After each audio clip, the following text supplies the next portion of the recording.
जय श्री कृष्णा, जय श्री कृष्णा, जय श्री कृष्णा। आपको हम श्रीमद् भगवत गीता के हर अध्याय का अर्थ और महात्म्य बता रहे हैं। क्या कहते हैं श्री कृष्ण जी भगवान? स्वरन देख ललचे नहीं, माटी से नहीं बैर, उसर धरती जाहे को सम उपवन की सैर। सुंदर नारी रत नहीं, नहीं मोह और काम, शीत उष्म सम है जिसे नहीं क्रोध का नाम।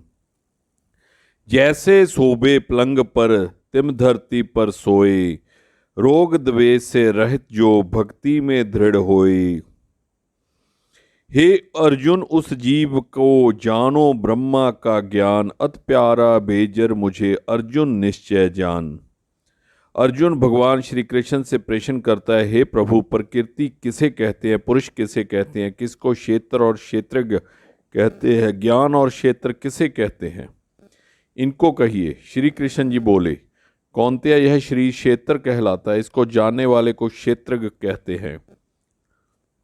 संपूर्ण क्षेत्र में क्षेत्रज्ञ मुझको जान। क्षेत्र और क्षेत्र का जो ज्ञान है मेरे मत से वही ज्ञान है। यह क्षेत्र कैसे रूप का है, उसमें कौन विचार होते हैं, उनकी उत्पत्ति किस प्रकार हुई और क्षेत्र क्या क्या प्रभाव है, इत्यादि बातें संक्षेप में कहता हूँ, सुनो। अनेक ऋषियों ने अनेक प्रकार के छंदों में इसको बताया है। वेदों ने पथक पथक वर्णन किया और हेतु वाले ब्रह्मा सूत्र पदों को करके भी यह ज्ञान निश्चय किया गया है। पंचमहाभूत पृथ्वी, जल, अग्नि, वायु, आकाश, अहंकार, बुद्धि, अव्यक्त कृत, दसों इंद्रियों, मन तथा पांचों इंद्रियों के विषय तथा इच्छा, द्वेष, सुख दुख, संघात, चेतन, धूति, इनके समूह संक्षेप में क्षेत्र और क्षेत्र के सही यही विकार है। मान और पखंड से रहित अहिंसा, सहनशीलता, सरलता, गुरु की सेवा, पवित्रता, अपने मन का संयम, इंद्रियों के विषय से विरक्त, अहंकार रहित और जन्म मृत्यु, बुढ़ापा, रोग, दुखादि दोषों को देखना, पुत्र स्त्री गृह इत्यादि में असकृत न करना और इनमें अपने को सुखी दुखी न मानना और इष्ट अनिष्ट प्राप्ति में हर्ष विषाद रहत रहना, अनन्य भाव से मेरी अनंत भक्ति, एकांत में रहना, जन समूह में रहने से विराग, सदा स्मरण रखना कि मैं परमात्मा का ही अंश हूँ, ज्ञान प्राप्ति के उद्देश्य मोक्ष को सबसे श्रेष्ठ मानना, इसे ही ज्ञान कहते हैं। इससे जो भिन्न है वह अज्ञान है। अब यज्ञ का स्वरूप वर्णन करते हैं। जिसको जानकर मनुष्य मोक्ष को प्राप्त होता है वह आदि रहित बड़े से बड़ा, अकथनीय होने से ना सत्य ही कहा जाता है ना असत्य ही कहा जाता है। सब और उसके हाथ और चरण हैं, सब और नेत्र, सिर और मुख हैं, सब और कान है, वही जगत में सबको घेरे हुए स्थित है। वह सब इंद्रियों के गुणों का प्रकाश है, सब इंद्रियों से रहता है, जिसको किसी से आसक्ति नहीं है, पर जो सबका आधार है। आप निर्गुण है पर सब गुणों को भोगता है, जो भूतों के बाहर भीतर है, जो चराचर है और अजर अमर है, जो अति सूक्ष्म है, जो दूर भी है और निकट भी है, जिसके विभाग नहीं होते पर जो भिन्न भिन्न भूतों में विविक्त समान रहता है।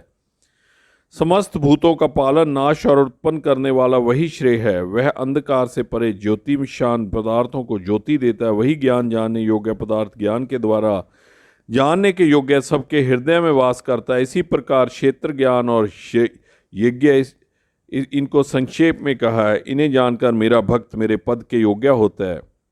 प्रकृति और पुरुष दोनों ही अनाद हैं। विचारों और गुणों की उत्पत्ति प्रकृति से हुई है। कार्य और कारण को प्रकृति उत्पन्न करती है और पुरुष सुख और दुख को भोगता है।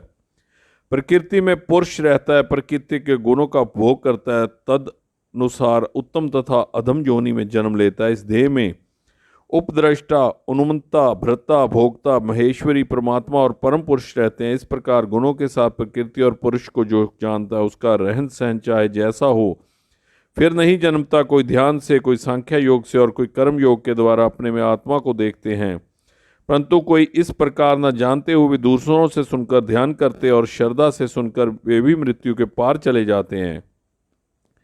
हे अर्जुन, स्थावर या जंगम सब उत्पन्न प्राणी, देह और जीव के संयोग से ही परमेश्वर सब भूतों में समान रूप से है। भूतों के नष्ट होने पर भी उसका नाश नहीं होता। इस भांति जो देखता है वही दृष्टा अर्थात आंखों वाला है। सब में समान रूप में स्थित परमेश्वर को देखता है। दुखी किसी को नहीं, सो मेरी परम गति को प्राप्त होता है। प्रकृति माया की है। जो कोई आत्मा को देखे तो करता देखे। जब वह भिन्न भिन्न भूतों को परमेश्वर के बीच एक रूप देखता है और उसी से उनका विस्तार देखता है, तब ब्रह्मा को प्राप्त होता है। हे कुंती नंदन, अनाद और निर्गुण होने से परमेश्वर अव्यय है। इस शरीर में आत्मा वास करता है, कुछ कर्म नहीं करता, निर्लेप सब देह में वास करता है। जैसे आकाश सर्वव्यापी होने पर भी किसी से मिलता नहीं, उसी भांति देह में सर्वव्यापी आत्मा भी इससे लिप्त नहीं होता। हे भारत, जैसे एक ही सूर्य समस्त लोक को प्रकाशित करता है, वैसे ही क्षेत्रज्ञ समस्त क्षेत्र को प्रकाशित करता है। जो लोग ज्ञान दृष्टि से क्षेत्र और क्षेत्र का भेद तथा भूतों की प्रकृति देखकर मोक्ष का उपाय जान लेते हैं, वे परम पद को पाते हैं। इसमें कोई संदेह नहीं।